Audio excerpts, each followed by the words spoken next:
Hello everyone, welcome to our study channel CBSE warrior. आज हम discuss करेंगे राव चंद्र सेन और बीकानेर के शासक राय सिंह के बारे में। बहुत ही इंपॉर्टेंट टॉपिक है, कक्षा 10 का है, सामाजिक। और ये जो राजपूत राजा थे, इन्होंने अपना शासनकाल कब और कैसे प्रारंभ किया था और इनका जो संघर्ष था वो मुगलों से किस प्रकार रहा था। कल हमने जो टॉपिक किया था वो हमने किया था महाराणा प्रताप के बारे में। महाराणा प्रताप से रिलेटेड मैं कुछ क्वेश्चन आपसे पूछूंगा। अभी आपने उन क्वेश्चनों के आंसर कमेंट बॉक्स के अंदर देने हैं। जैसे भी आपको ट्राई करना है, अगर नहीं आता तो आप उसका आंसर बुक में देखें, उसे समझें कि इसका आंसर क्या हो सकता है, इसका आंसर आपने जरूर देना है। जैसे पहला क्वेश्चन मैंने यहाँ पे लिखा कि जो हल्दी घाटी का युद्ध था, उस हल्दी घाटी के युद्ध में महाराणा प्रताप के घोड़े का क्या नाम था। हल्दी घाटी युद्ध में महाराणा प्रताप के घोड़े का क्या नाम था।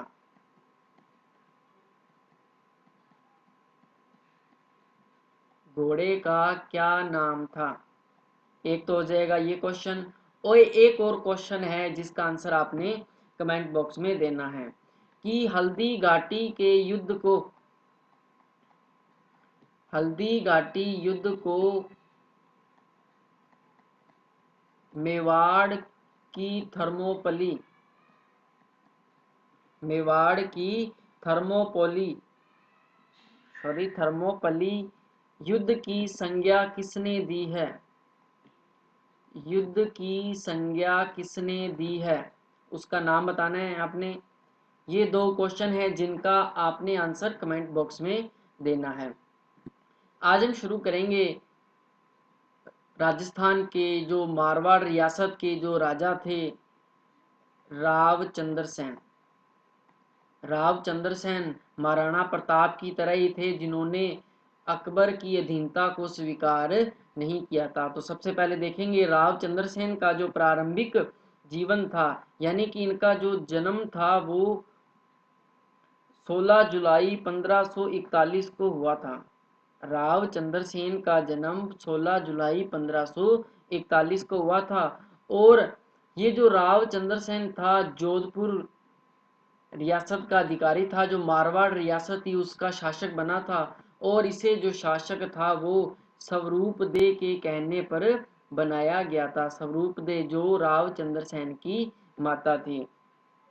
और जो रावचंद्र सेन के पिता का नाम था मालदेव।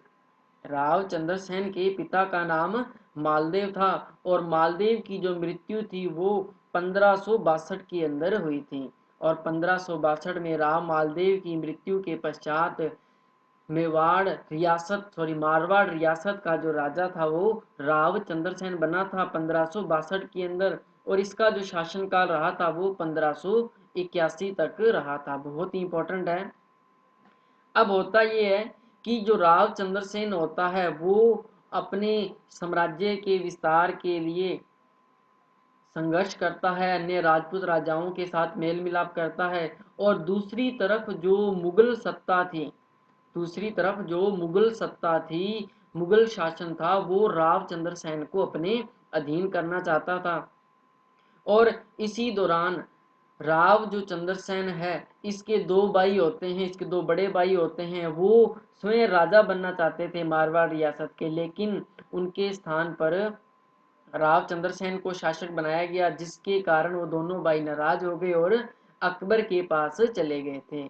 और अकबर इसी मौके का फायदा उठाया उसने और रावचंद्र सेन पर आक्रमण कर दिया था। और इसने हुसैन कुली के नेतृत्व में जोधपुर की तरफ एक शाही सेना भेज दी। हुसैन कुली के नेतृत्व के अंदर जोधपुर पर आक्रमण किया गया था।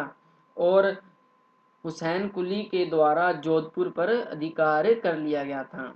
हुसैन कुली ने जोधपुर पर अधिकार कर लिया था। और दूसरी तरफ जो रावचंद्र सेन था वो जोधपुर से भाग करके बादरा जून चला गया था। जो रावचंद्र सेन था वो जोधपुर से भाग करके बादरा जून चला गया। वो भाग गया वहां से, बट उसने अकबर की अधीनता स्वीकार नहीं की। और दूसरी तरफ जो राव चंद्रसेन था वो तो चला गया, जो जोधपुर रियासत थी, जो जोधपुर विभाग था, जो संभाग था, उस पर भी अकबर के द्वारा रायसिंह को जोधपुर का अधिकारी घोषित कर दिया। यानी कि जो संपूर्ण मेवाड़ रियासत थी वो किसके अधीन होगी, रायसिंह के अधीन होगी, और रायसिंह को अधिकारी बनाया था 1572 में। अब एक चीज यहाँ पे आपने नोट करनी है कि 1572 के अंदर अकबर ने इसे रायसिंह के अधीन सौंपा था, लेकिन जो रायसिंह था वो 1570 में अकबर के द्वारा जब नागौर दरबार बुलवाया जाता है तो उस नागौर दरबार में वो अकबर की अधीनता स्वीकार कर लेता है, और अधीनता स्वीकार करने के पश्चात अकबर रायसिंह को जोधपुर रियासत का, जोधपुर किले का अधिकारी नियुक्त कर देता है। बहुत ही इंपॉर्टेंट है, एक बार दोबारा से फिर से रिपीट कर रहा हूँ इसको मैं, कि जो राव चंद्रसेन था इसका जन्म 16 जुलाई 1541 को हुआ था। मालदेव का पुत्र था ये। 1562 में मालदेव की मृत्यु हुई थी, और मृत्यु के पश्चात राव चंद्रसेन को शासक घोषित किया गया, और इसके जो बड़े भाई थे वो इससे नाराज होकर के अकबर की शरण में चले गए, और अकबर ने इसका फायदा उठाया और हुसैन कुली खां के नेतृत्व में एक सेना भेज दी जोधपुर आक्रमण के लिए, और हुसैन कुली ने जोधपुर पर अधिकार कर लिया। और अधिकार करने के पश्चात जो राव चंद्रसेन था वो बादरा जून की ओर निकल गया, जोधपुर किले को छोड़ करके वो यहाँ से भाग गया। और इसके अलावा रायसिंह की अगर हम बात करें तो अकबर के द्वारा रायसिंह को 1572 में जोधपुर किले का अधिकारी नियुक्त किया, लेकिन इससे पहले 1570 में अकबर के द्वारा जो नागौर दरबार का आयोजन किया गया था, इस नागौर दरबार में रायसिंह ने अकबर की अधीनता स्वीकार कर ली थी। अब हम आगे चलते हैं यहाँ पे कि देखो रायसिंह जो राव चंद्रसेन जो था वो जोधपुर से निकला था, जोधपुर उसका मेन स्थान था, और जोधपुर पर आक्रमण होने के बाद वो कहाँ गया, वो भादराजून गया। देखो इसका आपने क्रम ध्यान में रखना है, आपने इसका क्रम ध्यान में रखना है। और सबसे इंपॉर्टेंट चीज आपने ध्यान में रखनी है कि 1564 में ही जोधपुर पर मुगलों ने अपना अधिकार कर लिया था, और उसके पश्चात जो मुगल सेना थी, जब उन्हें पता चला कि अकबर को पता चला कि जो राव चंद्रसेन है वो भादरा जून में है, तो उन्होंने भादरा जून की तरफ शाही सेना को रवाना कर दिया, और जो राव चंद्रसेन था वो भादरा जून से निकल करके सोजत पहुंचा था। और ये जो सोजत था वो अपने भतीजे के पास, कल्ला के पास पहुंचा था, अपने भतीजे कल्ला के पास पहुंचा था। और अकबर को यहाँ की भी सूचना मिल गई कि राव चंद्रसेन सोजत में है, तो राव चंद्रसेन को पकड़ने के लिए फिर से सेना भेजी गई, और राव चंद्रसेन यहाँ से भाग निकला और वो सिवाना बाड़मेर पहुंच गया। अब वो कहाँ पहुंच गया, सिवाना बाड़मेर पहुंच गया था। देखो ये जो सोजत नामक स्थान है ये पाली का स्थान, ये पाली का स्थान है। ओके, अब सिवाना में भी अकबर के द्वारा महाराणा सॉरी राव चंद्रसेन को पकड़ने के लिए बाड़मेर में भी सेना भेज दी गई, लेकिन जो राव चंद्रसेन था वो सिवाना से निकल करके सारण के जंगलों में चला गया, सारण के पहाड़ी क्षेत्रों में चला गया, और वहीं से ही उसने अपने शत्रु अकबर के विरुद्ध युद्ध नीति की, युद्ध नीति थी वो वहीं से ही उसने जारी रखी थी। और ये जो सारण के जो पहाड़ हैं, जो जंगल हैं, वो पाली नामक स्थान में है। और दूसरी बात कि पाली में ही सचिया नामक स्थान पर, पाली में ही सचिया नामक स्थान पर राव चंद्रसेन की 1581 में मृत्यु हो जाती है। 1581 में राव चंद्रसेन की मृत्यु हो जाती है। राव चंद्रसेन जो है वो महाराणा प्रताप की अधीनता स्वीकार नहीं करता, वो अपने पूरे शासन काल में पूरी उम्र वो अकबर के विरुद्ध युद्ध लड़ता रहा, संघर्ष करता रहा। जब राव चंद्रसेन 1570 में नागौर दरबार में गया था, तब वह अकबर की अधीनता स्वीकार किए बिना ही वापस लौट आया था। इसलिए राव चंद्रसेन को विस्मृत राजा के नाम से जाना जाता है, विस्मृत या फिर भूला बिसरा राजा। या फिर भूला बिसरा राजा के नाम से जाना जाता है। बहुत ही इंपॉर्टेंट टॉपिक है ये। इसके बाद हम बात करेंगे, अगला जो हमारा टॉपिक शुरू होता है इसके अंदर, वो होता है राय सिंह। बीकानेर के शासक राय सिंह बहुत ही इंपॉर्टेंट है। ये जो राय सिंह होता है वो कल्याणमल का पुत्र होता है, कल्याणमल राठौड़ का ये पुत्र होता है। वैसे ये जो राय सिंह होता है ये सबसे बड़ा पुत्र होता है। इसके अलावा इसके दो अन्य भाई होते हैं। लेकिन होता क्या है कि जो जो राय सिंह कल्याणमल होता है उसकी मृत्यु होती है 1572-74 के अंदर। 1574 में कल्याण सिंह की मृत्यु होती है और कल्याण सिंह की मृत्यु के पश्चात 1574 में इसका शासनकाल प्रारंभ होता है। और इसका जो शासनकाल है वो 1574 से लेकर के 1612 ईस्वी तक का है। 1612 ईस्वी तक का है। और एक चीज आपने इसमें ध्यान रखनी है कि जो राय सिंह था इसका जो जन्म था वो 1541 में हुआ था, 20 जुलाई 1541 को। इनके पिता तो कल्याणमल थे ही, इनकी मृत्यु 1574 में हुई थी और 1574 में ही राय सिंह को बीकानेर का शासक घोषित किया गया। हमने पीछे राव चंद्र सेन पढ़ा, हमने उसमें देखा था कि राव चंद्र सेन जो था वो 1570 में नागौर दरबार में गया था लेकिन अधीनता स्वीकार नहीं की। और 1570 में ही राय सिंह भी अकबर के द्वारा लगाए गए नागौर दरबार में जाता है और उसकी अधीनता स्वीकार कर लेता है। और उसके पश्चात 1572 में जो अकबर होता है वो राय सिंह को जोधपुर किले का अधिकारी नियुक्त करता है, जोधपुर किले का अधिकारी नियुक्त कर देता है।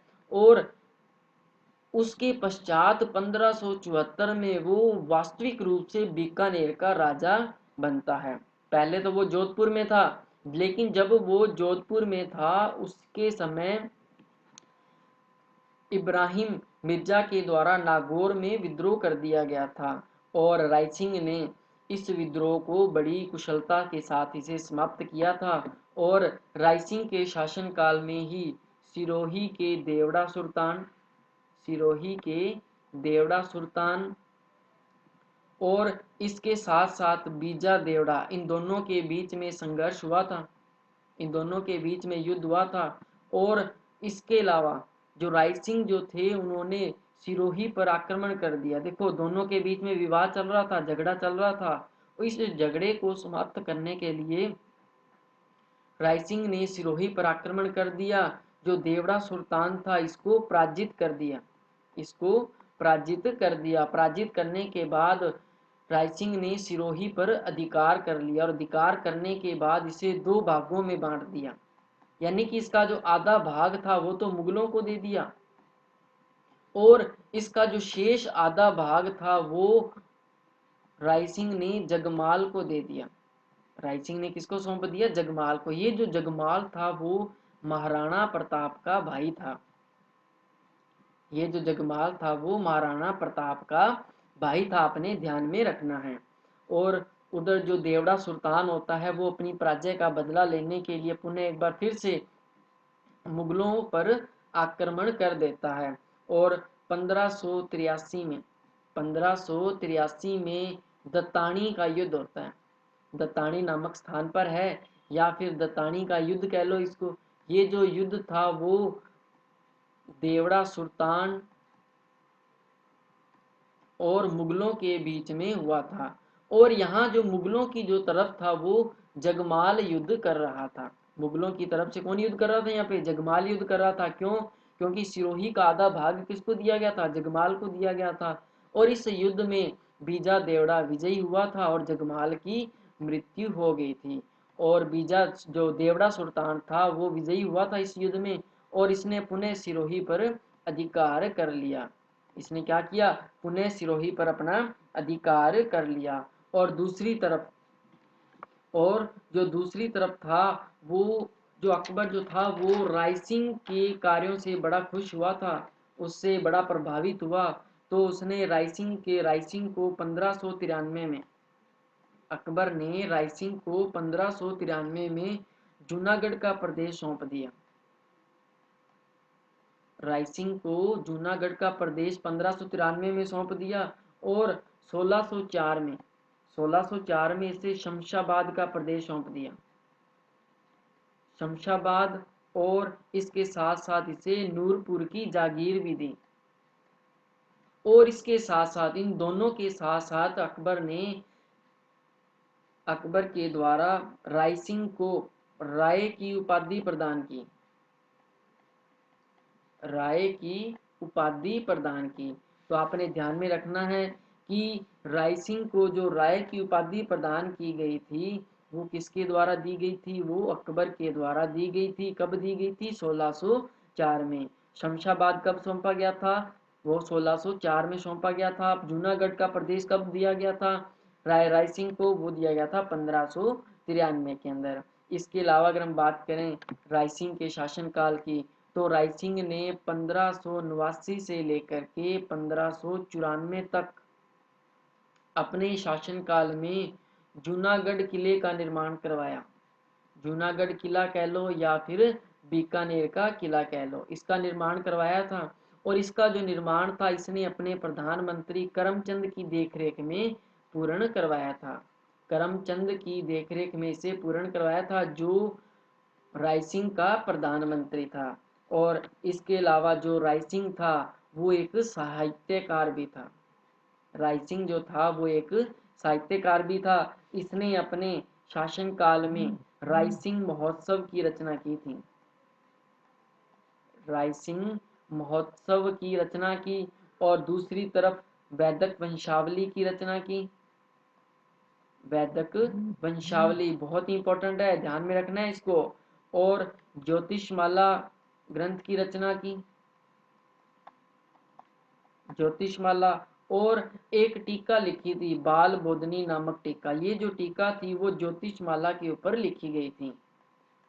बाल बोधनी नामक एक टीका लिखी थी। इन सब की जो रचना थी वो रायसिंह के द्वारा की गई थी, ध्यान में रखना है आपने।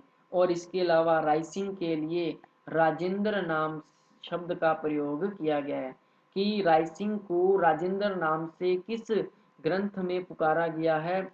तो ये पुकारा गया है करमचंद्र वंशोत्कीर्तनक। थोड़ा सा नाम बड़ा है बट आपने इसको याद करना है। कीर्तनक, ये जो काव्य ग्रंथ था, इस काव्य ग्रंथ में रायसिंह को राजेंद्र नाम से पुकारा गया है। इसके अलावा सबसे इंपॉर्टेंट चीज और आती है इसके अंदर कि रायसिंह के शासन काल में ही बीकानेर चित्रकला की शुरुआत हुई थी। बीकानेर चित्रकला की जो शुरुआत थी वो किसके शासनकाल में प्रारंभ हुई? वो रायसिंह के शासनकाल में प्रारंभ हुई थी। और रायसिंह की जो मृत्यु थी वो 1612 में हुई थी। रायसिंह की मृत्यु हुई थी 1612 में। इस समय जो रायसिंह जो था वो दक्षिण भारत में था। रायसिंह इस समय कहाँ था? दक्षिण भारत का स्थान था बुरहानपुर। दक्षिण भारत का स्थान था बुरहानपुर नामक स्थान पर रायसिंह की मृत्यु हुई थी। और इसी यहाँ बुरहानपुर कार्य के दौरान जब रायसिंह के द्वारा अपने देसी पौधे को देखा, फोग को देखा, तो उसे देख करके वह लिपट गया और उससे कहा, तू से देसी रूखड़ा महे परदेसी लोग, माने अकबर तेड़ियो क्यों तू आयो फोग। यानी कि वो अपने एक देसी पौधे को देख करके उसके प्रति अपने विचार व्यक्त करता है और कहता है तू तो देसी पौधा है लेकिन मैं तो परदेसी हूँ, मुझे तो यहाँ अकबर ने जबरदस्ती भेजा है पर तू यहाँ क्यों आया है। उसे देख करके वह अपने विचार व्यक्त करता है। क्यों? क्योंकि अकबर के द्वारा उसे जबरदस्ती बुरहानपुर दक्षिण भारत अभियान पर भेजा जाता है, लेकिन 1612 में रायसिंह की बुरहानपुर नामक स्थान पर मृत्यु हो जाती है। तो ये था आज का इम्पोर्टेंट टॉपिक जिसके अंदर हमने बीकानेर के शासक रायसिंह और मारवाड़ के शासक राव चंद्र सेन दोनों कंप्लीट हो गए। और बहुत ही इंपॉर्टेंट टॉपिक है और हर बार एग्जाम के अंदर क्वेश्चंस पूछे जाते हैं। कल का हमारा जो टॉपिक रहेगा जिसके अंदर हम करेंगे जय सिंह, स्वाई जय सिंह या जय सिंह द्वितीय, और इसके साथ साथ अमर सिंह राठौड़, अमर सिंह राठौड़। कल इन दोनों के ऊपर हम डिस्कस करेंगे। अगर आपके पास कोई भी स्टडी मटेरियल है, बुक है, तो आप उसे पहले से ही रीड करके रख सकते हैं ताकि उसे समझने में आसानी होगी। और इसी तरह हमारे इस चैनल के अंदर जितने भी हमने क्लासें अपलोड की हैं, क्योंकि अगर आज की अगर हम क्लास की बात करें तो ये 21वीं क्लास है, ये 21वीं क्लास है। इससे पहले जो 20 क्लासें अपलोड हो चुकी हैं, आपने उन क्लासों को बहुत ज़रूरी वॉच करना है, उन्हें बहुत ज़रूरी से उन्हें वॉच करना है, तभी आपके कंसेप्ट क्लियर हो पाएंगे। तो मिलते हैं हमारी अगली क्लास के अंदर 22 नेक्स्ट क्लास में, जिसके अंदर हम करेंगे जय सिंह और अमर सिंह राठौड़। तब तक के लिए गुड बाय।